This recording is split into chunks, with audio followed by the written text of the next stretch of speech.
Hallo julle, so ek lees 'n bietjie daar in Johannes 9 en ek sien hierdie awesome verhaal van hierdie man wat van geboorte af blind was en waar die disippels vir Jesus vra, hoekom is hy blind? Is dit die sonde van sy ouers of sy sonde?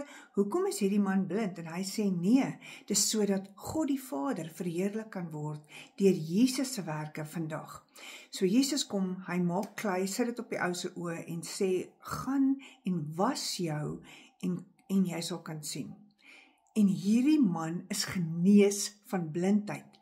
Van geboorte af was hy blind en hy's genees. En hy het omtrent gejubel en juig en gehuppel en spring.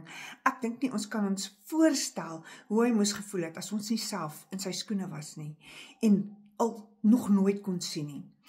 So wat net vir my fascineer van hierdie verhaal is, die fariseërs kan wel sien, maar hulle het hulle blind gestaar teen tradisies en goed wat hulle geglo het, sodat hulle nie die grootheid van God die Vader deur Jesus Christus in hierdie wonderwerk kon raak sien nie.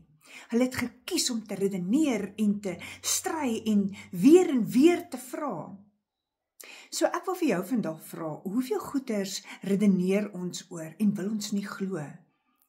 Is ons besig om nie in die autoriteit wat ons ontvang het te wandel nie? Ek hoor graag van jou. Tot volgende keer.